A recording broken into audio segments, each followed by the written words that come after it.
High court में भी जा सकें। हम लोग के फेवर में और भी बहुत सारे वकीलों का ग्रुप, बहुत सारे एनजीओ का ग्रुप सुप्रीम कोर्ट में और हाई कोर्ट में अपनी अपील कर रहा है। तो वो लोग अपनी ड्राफ्टिंग कर रहे हैं, हम लोग अपनी ड्राफ्टिंग कर रहे हैं। बहुत सारे ऐसे बच्चे आते हैं जिनके पास क्या क्या उनके साथ गलतियाँ हुई उसको हम लोग देते हैं, उनसे बोलते हैं आप अपना कागज़ पे लिख के दीजिए, अपना रोल नंबर दीजिए, सेंटर कहाँ पड़ा था वो दीजिए, अपना आधार कार्ड दीजिए, ताकि आपकी बात को हम लोग हर जगह रख सकें। तो वो कार्य यहाँ भी हो रहा है, बाकी सारा ड्राफ्टिंग का भी काम हो रहा है। हमारा विधानसभा में प्रवेश नहीं हो सकता, हमारा राज्यपाल महोदय के सामने प्रवेश नहीं हो सकता। वो लोग माननीय विधायक लोग हैं, जनप्रतिनिधि, उनका आसानी से हो सकता है। वो विपक्ष के लोग हैं, पक्ष के लोग हैं, तो वो लोग अगर वहाँ जाते हैं तो स्वागत है उन लोगों का, हम तो उनका समर्थन करते हैं इस बात का। हमने देखा है कि वैनिटी वैन वाला केस आया तो सब लोग सारे के सारे उछल पड़े। मैंने देखा कि वो क्या राजधानी या तेजस रुकी तो उसके लिए लोग उछल पड़े। तो जब आप लोग राजनीतिक मुद्दा पर डिस्कशन करते हैं तो उस मुद्दे में इसको भी प्राथमिकता दे दीजिए साहब। नमस्कार, आप देख रहे हैं न्यूज फोनेशन में हूँ आपके साथ है नरोत्तम सिंह। हमारे साथ रमांशु सर हैं। प्रशांत किशोर कल जेल भी गए, जेल से बाहर भी आ गए। अब आगे का रणनीति क्या है? ये प्रशांत किशोर की टीम से पूछिए, आप हमें छात्रों वाली बात पूछिए। अभ्यर्थियों का रणनीति हाँ, तो आप जो है प्रशांत किशोर जी की बात हमसे पूछ रहे हैं। साहब, उनका अपना अलग कार्य है, हमारा अपना अलग कार्य है। हम उनका सहयोग कर रहे हैं, वो हमारा सहयोग कर रहे हैं, लेकिन उनका कार्य पद्धति अलग है, हमारा कार्य पद्धति अलग है।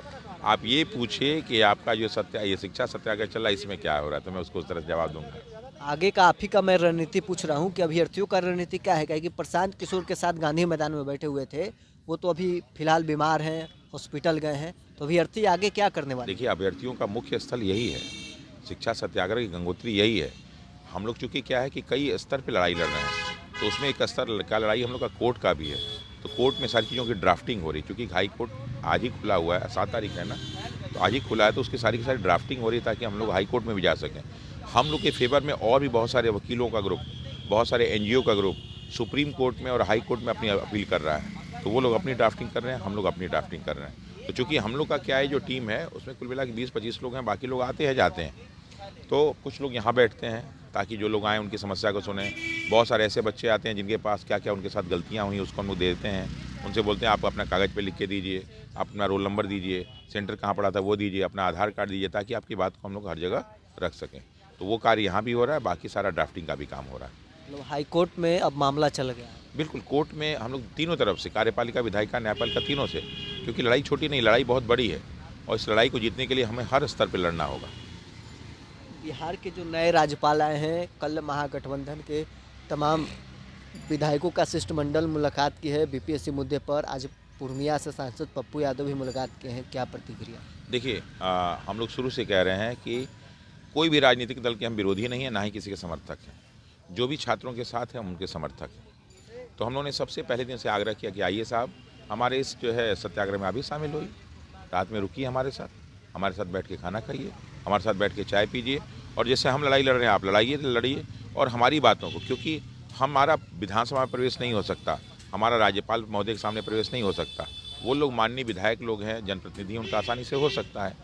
वो विपक्ष के लोग हैं, पक्ष के लोग हैं, तो वो लोग अगर वहाँ जाते हैं तो स्वागत है उन लोगों का, हम तो उनका समर्थन करते हैं इस बात का। अभी भी आप लोग रात में यहीं रह रहे हैं? जी बिल्कुल, ये हमारा मंदिर है, ये हमारी जो है ये शिक्षा सत्याग्रह की गंगोत्री है। इस जगह को हम लोग तब तक नहीं छोड़ेंगे जब तक हम लोग की सारी मांगें पूरी ना हो जाए। मतलब मांग पूरी करने तक दिन रात यहीं रहें? बिल्कुल, हम लोग सारे के सारे लोग यहीं रहते हैं, यहीं खाते हैं, यहीं सोते हैं। बीच बीच में कभी नहाए 2-3 दिन हो जाता तो फिर आसपास कहीं जाते हैं, वहाँ से नहा धो के हम लोग चले आते हैं, वरना हम लोग का मैक्सिमम टाइम यहीं बीतता है। प्रशांत किशोर कल जेल से आते ऐलान किए हैं कि हाई कोर्ट जाएंगे। अब अभ्यर्थी भी प्रशांत किशोर से सवाल कर रहे हैं कि आप पहले क्यों नहीं हाई कोर्ट जाने की बात कर रहे थे, न्याय तो हमें हाई कोर्ट से ही अब उम्मीद है। देखिए, हर व्यक्ति हर स्तर से प्रयास करता है। पहले प्रयास ये होता है कि चूँकि जनप्रतिनिधि या जो हम लोग हैं, हम लोग भी शुरू में कहाँ हाई कोर्ट में गए, उसके कई कारण थे। पहले तो हाई कोर्ट बंद था, तो कहाँ से हम हाई कोर्ट में जाते, क्योंकि जाड़े की छुट्टी चल रही थी, तो जब जाड़े की छुट्टी चल रही तो आप हाई कोर्ट में जा ही नहीं सकते, तो कोई नहीं जा सकता था, इसलिए कोई नहीं गया। तो हम लोग प्राथमिक स्तर पे, चूँकि हम लोग के जो प्रतिनिधि हैं उनको हमने क्यों चुना है, ताकि हमारी समस्याओं का समाधान हो सके। तो पहले तो हम अपने सारे इन्फॉर्मेशंस को अपने प्रतिनिधियों को पहुंचा रहे थे, लेकिन प्रतिनिधियों ने जो है कान में रुई डाल के बैठे हुए हैं, उनको इससे कोई मतलब ही नहीं। यहाँ किसी भी एक पार्टी या एक व्यक्ति से मतलब नहीं है, यहाँ बिहार के 38 जिलों के छात्रों का मतलब है। इवेंट के अलावा जो है बिहार के बाहर भी बहुत सारे जो लोग रह रहे हैं, उनका ये मसला है। तो उनके जो भी प्रतिनिधि हों, चाहे वो विधायक के रूप में हो, चाहे सांसद के रूप में हो, चाहे एमएलसी के रूप में है, चाहे आपके राज्यसभा सांसद के, उन सबको अपने हिसाब से पहल करना चाहिए।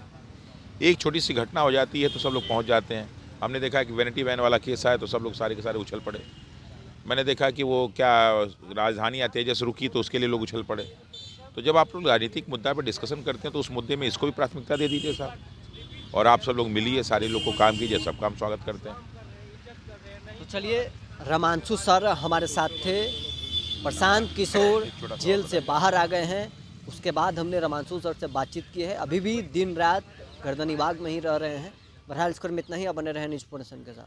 विद्या विहार आवासीय विद्यालय 29 वर्षों से आपके बच्चों को शिक्षा, खेल और सांस्कृतिक रूप से समृद्ध कर रहा है। बिहार के पूर्णिया में स्थित हमारा 40 एकड़ का हरा भरा परिसर और 27 एकड़ का खेल मैदान एक ऐसा वातावरण प्रदान करता है जहां विद्यार्थी न केवल पढ़ाई में बल्कि हर क्षेत्र में आगे बढ़ते हैं। सत्र 2025 से 26 के लिए कक्षा 4 से 8 एवं 11 में नामांकन के लिए संपर्क करें 8448448720। Website www.vvrs.org।